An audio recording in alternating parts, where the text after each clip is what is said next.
Wanasema kidogo, lakini labda kwa sababu uwanja wenu mkubwa, lakini kwa popote Njombe oye!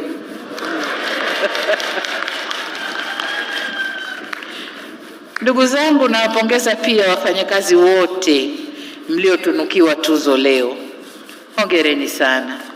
Na kwa wale ambao hawakupata tuzo mwaka huu, seme kwamba tunatambua thamani ya mchango wenu kwa taifa.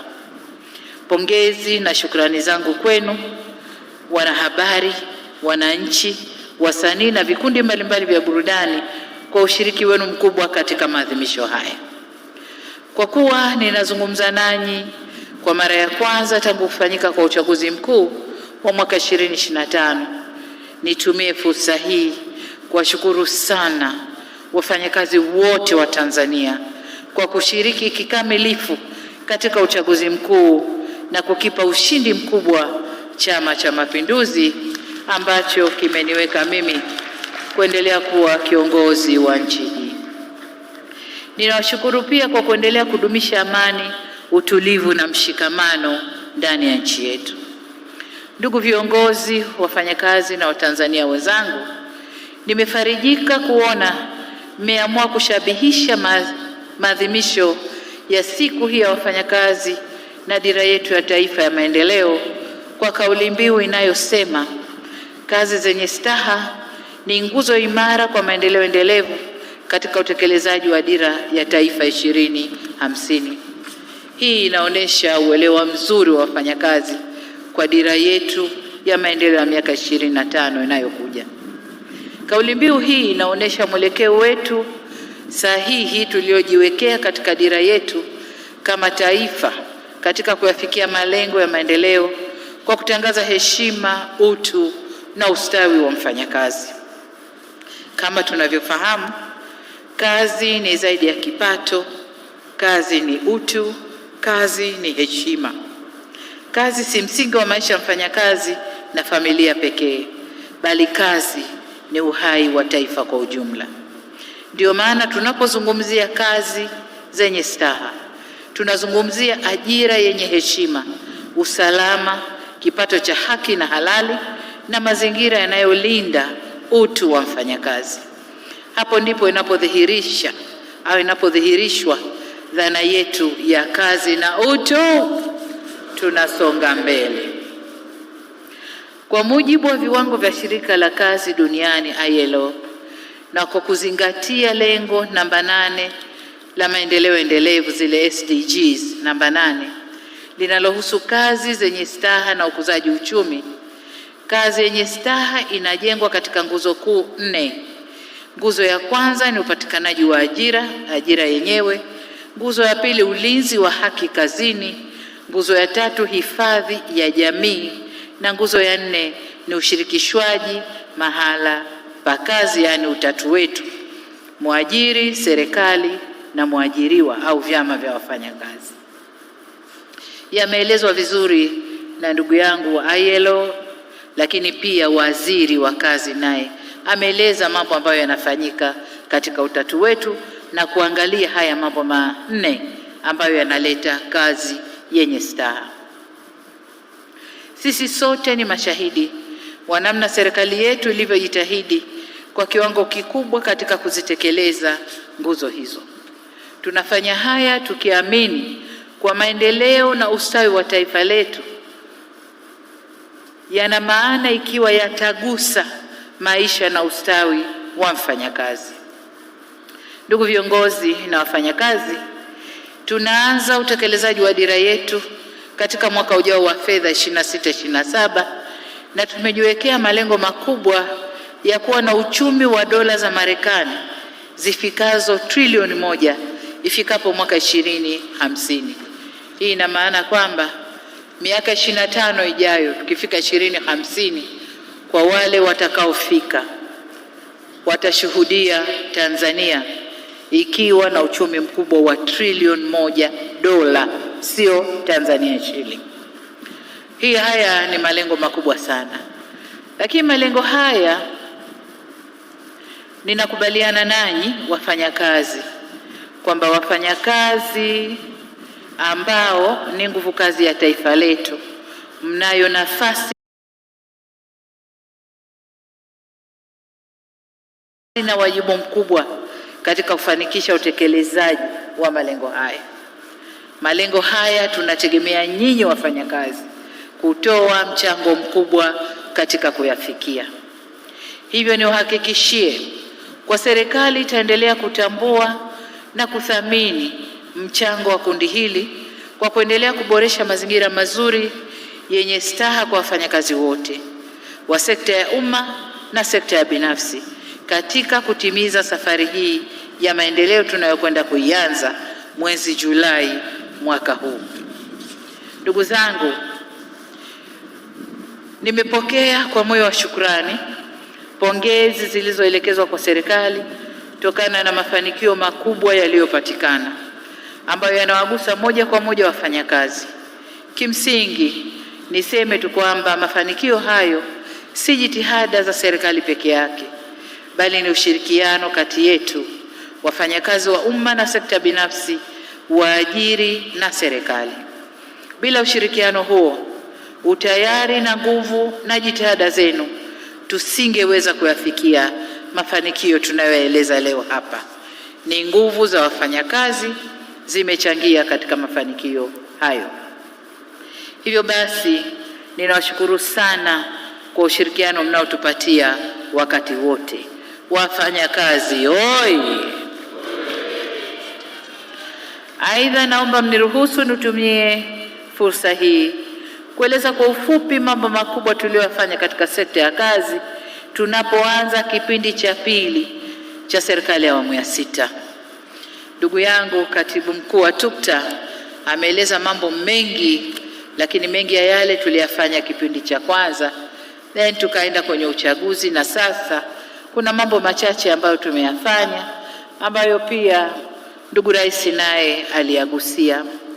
La kwanza ni lile la ajira ndani ya sekta ya umma.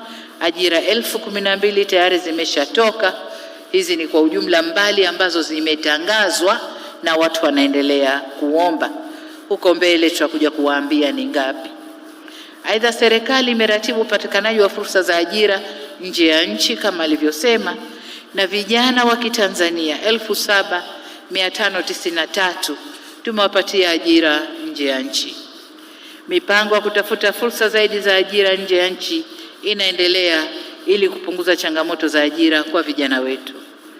Katika hili nakubaliana na TUCTA kwamba tunahitaji kuwa na utaratibu wa wazi na usimamizi madhubuti wa Watanzania wanaokwenda kufanya kazi nje ili kuhakikisha haki na maslahi yao yanalindwa ipasavyo.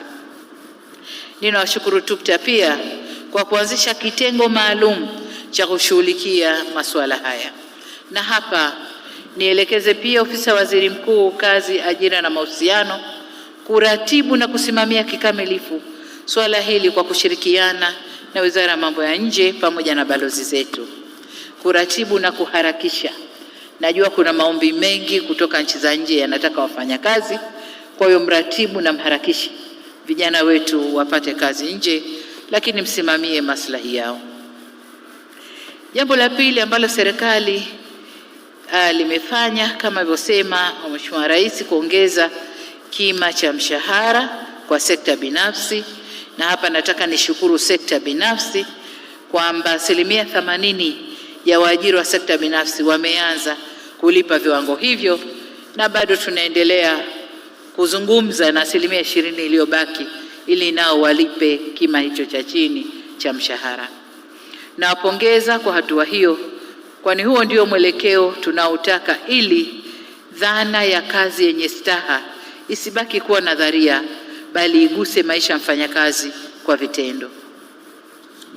Kwa waajiri ambao bado hawajaanza kulipa viwango hivyo, naomba mfanye hivyo, na namuona Rais wa ATE hapa pamoja na viongozi wengine. Naomba mtusaidie kuendelea kuelimisha na kuhamasisha wanachama wenu kutekeleza viwango hivyo vipya. Jambo jingine la kuboresha upatikanaji wa huduma jumuishi za kinga ya jamii kwa wote. Serikali imezindua programu ya nchi ya kazi za staha itakayotekelezwa kwa kipindi cha miaka 5 hadi mwaka 2030. Programu hii ina lengo la kuhakikisha Watanzania wapatao ajira zenye staha wanapata ajira zenye staha zinazozingatia haki, usalama, kipato, ulinzi wa kijamii na fursa sawa kwa wote. Aidha, serikali imezindua hifadhi scheme ili kuhakikisha wananchi waliojiajiri au walio katika sekta isiyo rasmi wanajumuishwa katika mfumo wa hifadhi ya jamii. Na hapa niombe mfuko wa hifadhi ya jamii unaoshughulika na sekta binafsi ianze kutoa elimu kwa umma jinsi walivyojitayarisha na kupokea sekta isiyo rasmi ndani ya mfuko huo, lakini hata sekta husika, wizara na waajiri nao waanze kutoa elimu kwa wafanyakazi wao.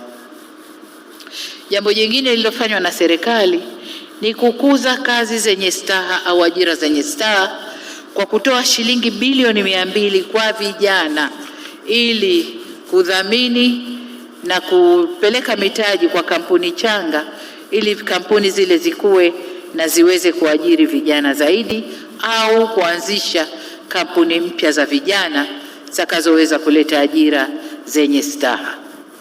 Ndugu viongozi, wafanyakazi na Watanzania wenzangu, nimeisikiliza kwa makini risala ya TUCTA. Nimesikia hoja, ushauri na mapendekezo mbalimbali. Niwahakikishie kuwa serikali tumezipokea na tutaendelea kuzifanyia kazi hoja zote kwa kuzingatia maslahi ya wafanyakazi na taifa kwa ujumla.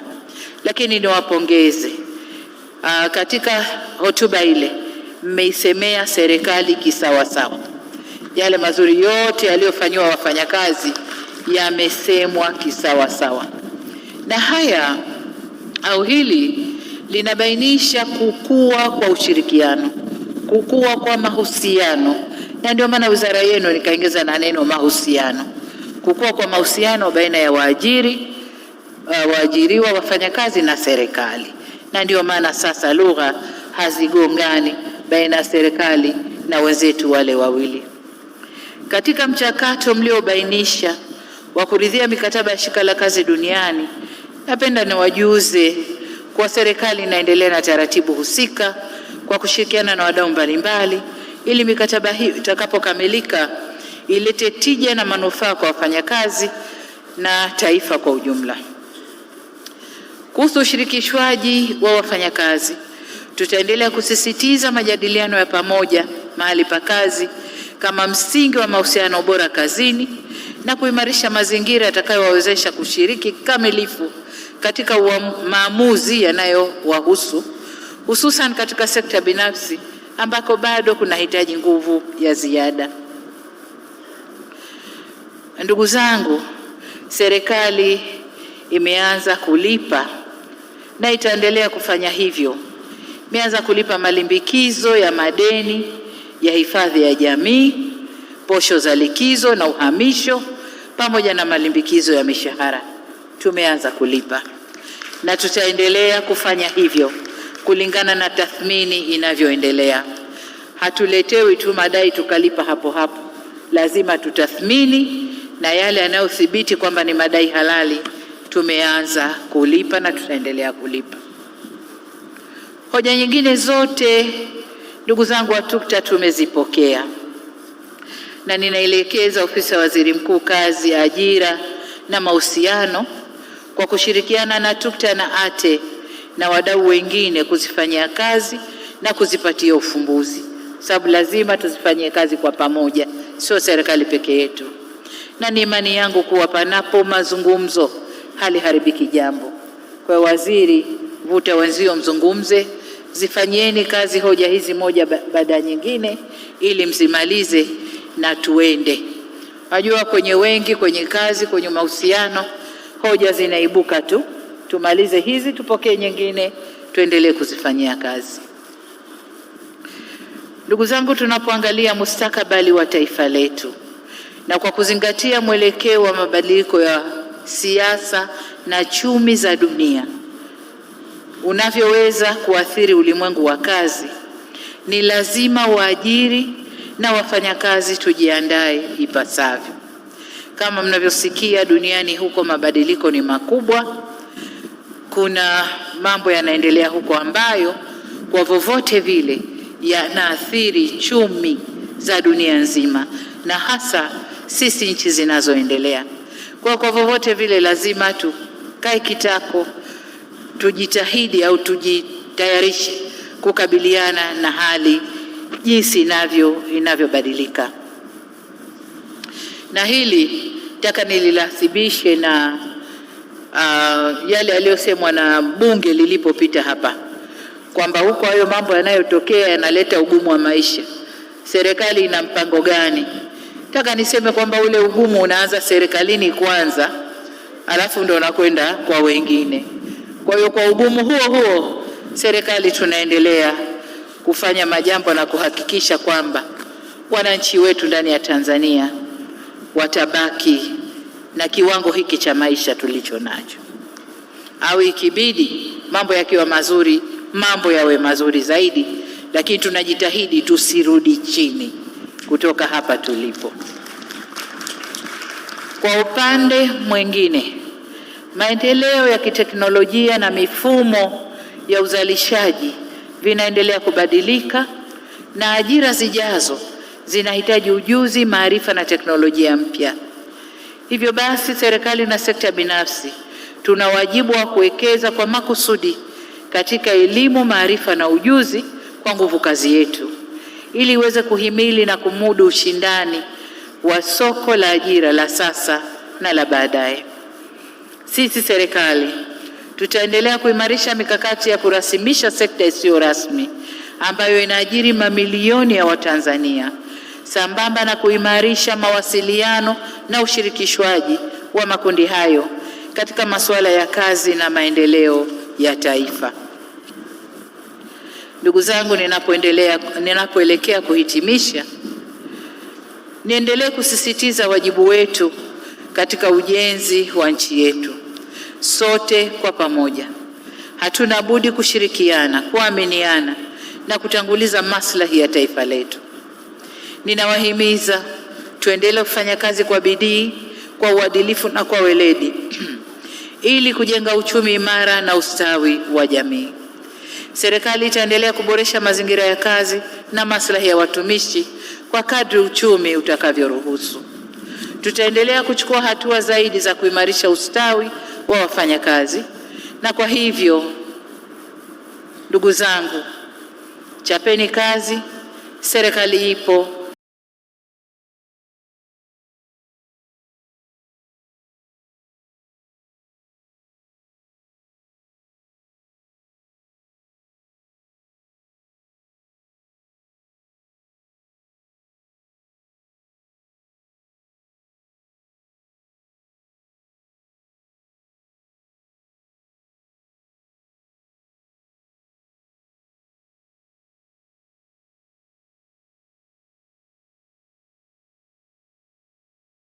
Inawasikiliza na inawathamini. Kazi na utu. Ndugu wafanyakazi, kama isemavyo kauli mbiu yetu, kazi haiwezi kuwa na staha bila amani, na hakuna ustawi wa mfanyakazi bila utulivu wa taifa. Sasa ni wajibu wetu kuhakikisha kwamba tofauti zetu hazigeuki kwa sababu ya kuhatarisha misingi ya amani, umoja na mshikamano tulioachiwa na waasisi wetu. Tushikamaneni, tufanye kazi, tujenge taifa letu na tujenge heshima ya nchi yetu. Kwa ndugu zangu wa Njombe,